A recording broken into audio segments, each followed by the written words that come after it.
বাক্য বলে, জাগিয়া থাকো ও প্রার্থনা করো, যেন তোমরা পরীক্ষায় না পড়ো। আত্মা ইচ্ছুক, কিন্তু মাংস দুর্বল। অতএব তোমরা পরস্পরের কাছে তোমাদের পাপ স্বীকার করো এবং একে অপরের জন্য প্রার্থনা করো, যেন তোমরা সুস্থ হও। ধার্মিক ব্যক্তির আন্তরিক প্রার্থনা মহাশক্তিশালী প্রার্থনা, যা আমাদের বল ও শক্তি দেয়, আমাদের সকল সমস্যা থেকে উদ্ধার করে। আর আমাদের উচিত যেন আমরা একে অপরের জন্য নম্রতায় ঈশ্বরের কাছে প্রার্থনা করি আর প্রার্থনার মধ্য দিয়ে সেই ব্যক্তিকে ধরে রাখি। তাই আপনার যদি কোনো প্রার্থনা বিষয় থাকে, তবে কমেন্টে লিখে যাবেন, আমরা আপনার জন্য প্রার্থনা করব। আপনাদের শান্তি হোক। হে প্রতিফল দাতা ঈশ্বর সদাপ্রভু, হে প্রতিফল দাতা ঈশ্বর, দেদীপ্যমান হও।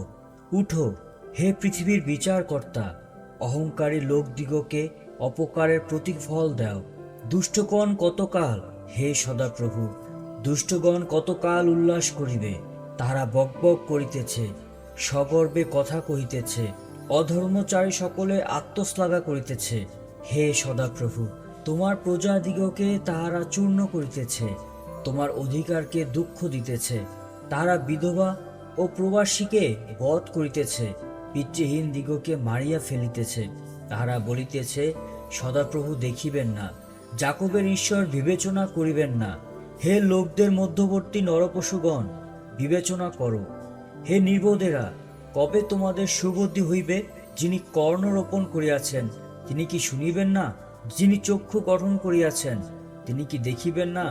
যিনি জাতিগণের শিক্ষাদাতা, তিনি কি ভৎসনা করিবেন না? তিনিই তো মনুষ্যকে জ্ঞান শিক্ষা দেন।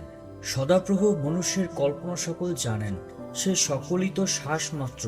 ধন্য সেই ব্যক্তি যাহাকে তুমি শাসন করো, হে সদাপ্রভু, যাহাকে তুমি আপন ব্যবস্থা দিয়া শিক্ষা দাও, যেন তুমি তাহাকে বিপদ কাল হইতে বিশ্রাম দাও, দুষ্টের নিমিত্ত যাবৎ কূপ খনিত না হয়।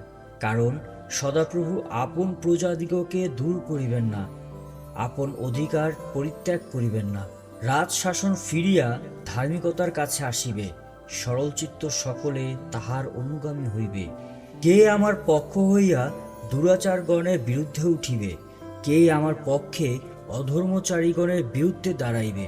সদাপ্রভু যদি আমার সাহায্য না করিতেন, আমার প্রাণ শীঘ্র নিঃশব্দ স্থানে বসতি করিত। যখন আমি বলিতাম, আমার চরণ বিচলিত হইল, তখন হে সদাপ্রভু, তোমার দয়া আমাকে সুস্থির রাখিত। আমার আন্তরিক ভাবনার বৃদ্ধিকালে তোমার দত্ত সান্ত্বনা আমার প্রাণকে আহ্লাদিত করে। দুষ্টতার সিংহাসন কি তোমার সখা হইতে পারে? যাহা বিধান দ্বারা উপদ্রব রচনা করে, তাহারা ধার্মিকের প্রাণের বিরুদ্ধে দল বাঁধে, নির্দোষের রক্তকে দোষী করে।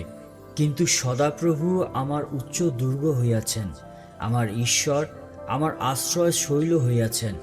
তিনি তাহাদের অধর্ম তাহাদের উপরেই বর্তাইয়াছেন, তাহাদের দুষ্টতায় তাহাদিগকে উচ্ছিন্ন করিবেন। সদাপ্রভু আমাদের ঈশ্বর তাহাদিগকে উচ্ছিন্ন করিবেন।